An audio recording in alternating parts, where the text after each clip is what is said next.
불처럼 반짝지근한 지식과 지혜 꿀단지입니다. 자 그러면은 오늘 일단 새로 오신 분도 하고 하니까 네, 저는 컴돌이로 별명을 지었습니다. 네, 왜 컴돌이죠? 저는 컴퓨터 공학과 4학년인데 사실은 게임을 좋아해서 제가 어렸을 때부터 이 모양이었어요. 아 두 분이 알고 지내신 지 오래되셨군요. 아, 네, 한 8살 때부터 알았는데 와. 후회하고 있습니다. 사실 어떻게 보면 이 친구가 저를 이제 컴퓨터 공학 딱 이끈 친구거든요. 아. 네, 그래서 저한테 은인이죠 어떻게 보면. 네. 잘못된 가르침. 인도를 잘못하고 말았습니다. 결국 여기 이 방송까지 멱살 잡고 끌고 성훈이 그동안 어떻게 지내셨어요? 아 네 저는 요즘 사업을 하나 시작해가지고 네. 진짜 부르주아네. 또 어떤 일인지 물어도 네? 될까요? 어떤 일인지? 연애 사업을 시작을 만약에 컴돌이가 재미없다 그러면 제가 컴돌이 연애사 하나 아는 게 있거든요. 오. 그걸 방송 소재로 한번 써보는 게 재밌지 않을까.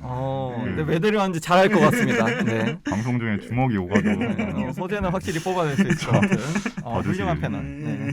아주 좋습니다. 이제 저희가 오늘 다뤄볼 책 어떤 책이죠? 저희 오늘 다룰 책은 이에이치카의 역사란 무엇인가인데요. 표지가 90년대 표지 아닌가요? 아니 그 굉장히 언제적에 사신 책이죠? 저희 누나 거 훔쳐왔는데 아 역시 아니 왜냐하면 요새는 이렇게 나와요. 아 이게 개정판입니다. 별 다를 게 없는데. 네, 저도 이게 처음 딱 책을 봤는데 이렇게 노잼 책을 선정해서 이렇게 하는구나 이러면서 제가 안 그래- 선정했는데 네. 후회하고 있습니다. 어려웠습니다. 네네. 네.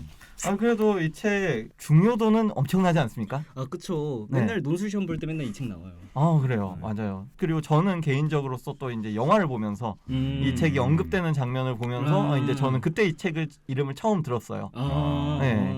그래서 이 변호인이라는 영화죠. 네네네. 네, 이따가 저희도 그 얘기를 한번 해볼 건데, 네. 와 이 책이 진짜 중요한 책이구나. 특히 네네. 우리나라 역사에서 그쵸. 진짜 중요한 부분을 네네. 담당하는 책이구나. 네네. 그런 생각이 들어서 이 책을 저희가 선정을 해봤습니다. 그러면 이분에 대해서 이제 소개를 한번 해볼까요? 네. 일단 이에이치카는 에드워드 헬리카라는 분입니다. 갖고 이분이 19세기 사람이에요. 19세기에 태어나고 1892년에 런던에서 태어나가지고 전형적인 보수 성향 출신의 집안이라고 말을 합니다. 어느 정도 사는 편이었고 그렇다고 귀족까지는 아닌데 부르주아 계층의 집안에서 태어났다고 합니다. 카의 일생을 좀 관통하는 키워드는 크게 세 가지로 볼 수 있습니다. 하나는 우리가 얘기한 역사는 무엇인가 라는 거고 두 번째는 외교관이더라고요. 그리고 마지막으로는 소련에 대해서 굉장히 관심이 많으요. 아 소련 덕후. 네, 소련 덕후 덕후는. 성향이 좀 있는데 아 이것 좀 문제될 만한. 먼저 이 사람의 외교관으로서의 어떤 생애까지를 좀 살펴보도록 하겠습니다. 먼저 캠브리지 대학을 졸업합니다. 그러니까 이 당시 캠브리지는 크게 두 가지 부류가 있었다는데 한 명은 완전 귀족, 정말 귀족들이 다니는 거. 네. 얘는 귀족이라서 다니는 거야. 부럽다. 공부를 잘한 게 아니라 지금으로 따지면 서울대인데 양반이라서 가는 거야 서울대를. 아. 그래갖고 가는 거였고 오.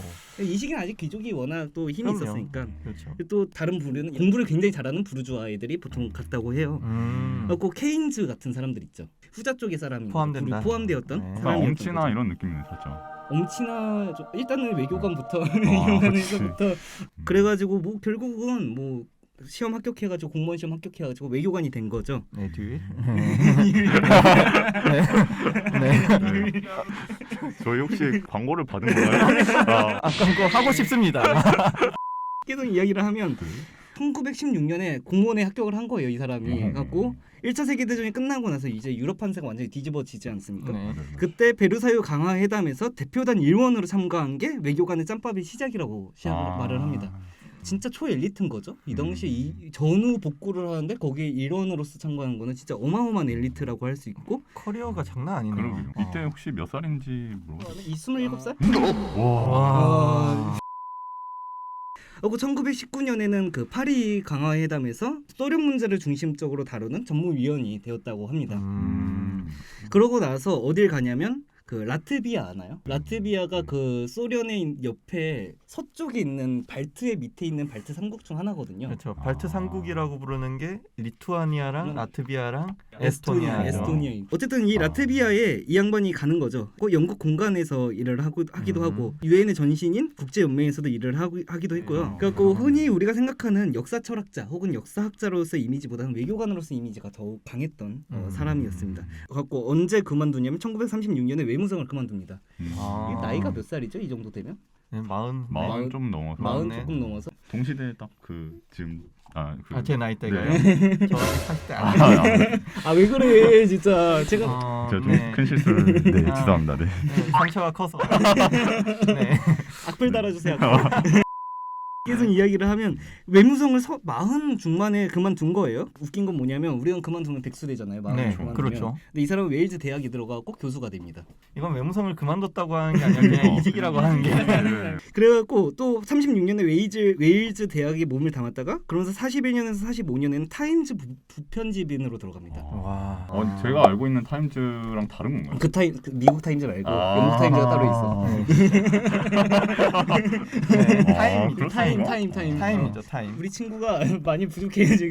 어쨌든 타임즈 부편집으로 일을 했다가 1946년에 웨일즈 대학교를 또 들어가는 건 아니고, 그러니까 영국 정보성 외교부장을 1939년에서 40년까지 합니다. 그러니까 일을 되게 많이 하는 거예요. 한쪽에서는 웨일즈 대학 교수짓 하고 다른 한쪽에서는 부편집원으로 일을 하고 그다음에 또 다른 건 정보성 외교부장을 하고. 돈도 엄청 많겠는데? 이 사람 돈 걱정할 사람은 아닐 것 같아요. 일단 먹고 살 걱정하는 사람 레벨이 아니고요. 저희 왜 뭔가 분위기가 침울해지고 있어요. 왜 이렇게 남들 잘 되는 건 또 이렇게 보거든요. 네, 그리고 또 1953년부터 55년까지 이제 웨일즈 대학이잖아요. 네. 어디로 옮기냐면 옥스퍼드 대학에서 정치학 강의를 합니다. 또 1955년에는 캠브리지 대학 자기 모교죠. 거기서 대학 강의를 또 시작을 합니다. 계속 레벨이 업그레이드 되네요, 이 사람. 그러면은 이 사람이 아예 평생 외교관을 한 줄 알았는데 네네. 교수직을 여기만 한 게 꽤 되네요. 네네. 그러니까 자기 인생의 초반생에는 외교관, 후반생에는 교수, 학자로서 이야기를 한 거죠. 그럼 책도 그때쯤 쓰나요? 네, 책도 그때쯤 쓰게 됩니다. 그래가지고 이때 우리에게는 좀 역사는 무엇인가로 많이 알려졌지만 외국에서는 소비에트 러시아사로 알려져갖고 소련사 연구의 대가로 알려졌다고 합니다. 이 책이 진짜 두꺼운 게 14권이다. 근데 이 러시아 혁명사 연구 자체가 조금 그 당시로서는 되게 특이했다고 말을 해요. 네. 맨 처음에는 볼셰비키라는 존재들에 대해서 상당히 적대적인 시각을 가졌습니다. 그리고 레닌 혁명 정부를 상대로 무역 봉쇄를 영국이 실시를 한 적이 있었는데 이때 그 카가 같이 그 밑에서 일을 했다고 하더라고요. 그러다가 러시아 내전을 거치면서 철치를 필두로 그 소비에트 강경파에 대한 강경적인 노선을 취하니까 이제 조금 생각이 달라진 거죠. 너무 이렇게 나가면 안 되는데. 그러면서 어떻게 하냐면 러시아 혁명 정부를 인정하고 그들과 공존해야 한다는 이야기를 피력을 합니다. 마음이 바뀐 거네요. 마음이 좀 바뀐 거죠. 원래 좀 보수적이었다가 이제 서서히 조금 이제 물 들어가네, 빨간색으로. 네.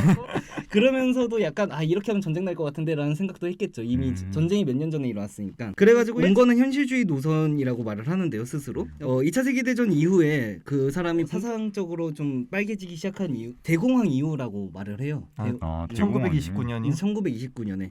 왜냐면 대공황 때는 미국이 막 엄청 몰락을 하기 시작하잖아요. 경제가 다 거의 GDP 30%가 꺼졌다고 하니까 우리나라는 GDP가 5% 마이너스 5%를 때렸었는데. 그러니까 마이너스 5%도 아니면 진짜 세계가 망하는. 네, 그렇죠. 자본주의의 종말이다라고 사람들이 생각을 했었죠. 그때. 반면에 소련 같은 경우에는 그때 잘 나가고 있었단 말이에요. 막 GDP 14%에서 20%를 그냥 때리고 그게 20년 동안 때렸으니까 50년 고도 성장이네. 그러면서 소련이 이제 무시할 수 없다라고 하면서 어떤 얘기까지 하냐면 사회주의적 유럽 연합을 건설하자라고 이야기할 정도로 이때 영향력이 커졌다라고 말을 할 수 있습니다. 그리고 칸은 원래 마르크스주의 자체는 기본적으로 동의하진 않았지만 이러한 양차 대전과 그다음에 대공황을 보면서 자본주의 위기의 시대에 계획 경제에 좀 더 호의를 보이는 그런 사람으로 변모하게 됩니다. 러시아 혁명에 대한 사고가 되게 달랐다고 했잖아요. 보수주의 학자들은 어떻게 이야기를 하냐면 이 볼셰비크 혁명을 그냥 쿠데타로 봅니다. 그러니까 찬탈을 했다고 보는 거죠, 그냥. 한마디로 그냥 명분이 없이 네, 그냥 명분 없이 네네. 무너뜨렸다 네네. 정권을. 반대쪽 설명은 뭐냐면 소련의 혁명사가 있는 거죠. 이번에는 체제를 정당화하기 위해서 이걸 무조건 찬양을 하기 시작을 하는 겁니다. 그러니까 극과 극으로 나뉘네요. 이런 지점에서 칸은 우파 쪽에서 이야기하는 러시아 혁명도 아니고 좌파 쪽에서 이야기하는 러시아 혁명도 아닌 자신만의 새로운 관점을 들고 오는 거죠. 그리고 소련 체제를 어떻게 바라보냐면 그냥 쿠데타로 보는 게 아니라 산업화와 근대화의 과정을 갖추는 나라라고 봐요. 그러니까 일종의 발전이 있다라는 거죠. 그 전에 러시아는 농업 사회였는데 이제 소련 사회는 이제 근대화되어 가고 있고 산업화되어 가는 체제다. 저는 이 얘기 들으면서 느끼는 게 에드워드 카라는 사람이 진짜 그 시대에 이런 양극단이 완전히 판치는 세상에서 어디 휩쓸릴 법도 한데 굉장히 객관적으로 상황을 파악하려고 엄청 노력했다는 생각이 들거든요. 또 제가 생각했을 때는 정보가 있다 보니까 언론에서 나온 걸 필터링 할 필요 없이 직접 1차 사료를 보다 보니까 뭐 시각이 생기기 시작한 것 같아요. 다른 역사학자들은 사실 필터링을 거친 사료를 볼 수밖에 없는데 약간 그런 게 아닐까. 소수 어떤 찬탈자들이 왕을 몰아내고 권력을 얻은 게 아니라 밑에 있는 대중들의 동의를 얻고 그 동의에 따라서 러시아 혁명이 일어났다라고 말을 하는 거죠. 어쨌든 볼셰비키 같은 경우에는 결국은 전쟁을 그만두는 그 브레네스크 리토포스크 조약이었나요? 브레스크 리토포스크 조약이. 리토포스크 조약. 아니 또 방금 어렵다 했는데 또 이래. 아 진짜. 근데 이름들이 다 너무 어려운데. 네. 러시아 애들이 아니 이름 좀 쉽게 짓지. 아 진짜 집중이 힘들었습니다. 네. 저에게 큰 허들입니다. 정말 넘어야 될 큰 허들. 어떻게 소련을 좋아할 수가 있는 거지 근데? 아 이해가 안 가네. 아니 뭐 이름 가지고. 진짜. 근데 검색을 해보니까 대부분 다들 빨갱이다. 약간 이런 평가가 되게 많더라고요. 이에치카를 이제 빨갱이다라고 몰아가는 건 이 사람에 대한 굉장히 이제 무리해인 거죠. 그렇죠. 그래서 그 인터넷 같은데 보면 되게 극명하게 갈리더라고요. 이상한 사이트들. 조심해야겠다. 위험해. 이 사람이 쓴 다른 책들도 한번 쭉 보게 되면 일단 소비에트 러시아사가 이 제일 유명하고 소련이 서구의 준충격, 그 다음에 러시아 혁명, 레닌에서 스탈린까지, 그 다음에 1980년작 나폴레옹에서 스탈린까지. 이 다 우리나라에 또 번역이 된 건가요? 이렇게 많은 책을 썼는데 저는 근데 이에치 카라는 이름을 이렇게 많은 책을 썼는데 처음 들었거든요. 역사란 무엇인가에서. 저도 솔직히 처음 듣긴 했는데. 저도 그렇죠. 그런가? 근데 번역이 거의 안 됐을 거예요. 그런가요? 갖고 역사는 무엇인가는 사실 강연집이에요. 1961년에 캠브리지 대학에서 연속 강의를 했다고 합니다. 이거 누가 타이핑했는지 모르게요. 그 당시에 뭐 녹음기가 있었는지 모르겠지만 이치카 이거 대학원생 시켰구만 이거. 한 방에 이해됐어. 뭔가 대학원생이다 이거는 할 수 있는 사람이. 어쨌든 이렇게 그 역사란 무엇인가는 사실 그 즉시에 나오진 않았고 일반 독자용으로 썼다는데 내가 봤을 때 일반 독자용이 썼을까? 이거 아니. 진짜 쓰레기네 이거. 사실 역사란 무엇인가를 쓴 이유는 뭐냐면 자기 자신의 어떤 돌파구로서 역사란 무엇인가를 냈다고 이야기를 하더라고요.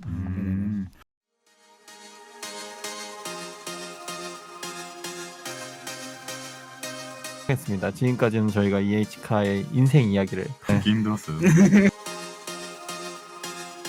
동진이 원래 이래요.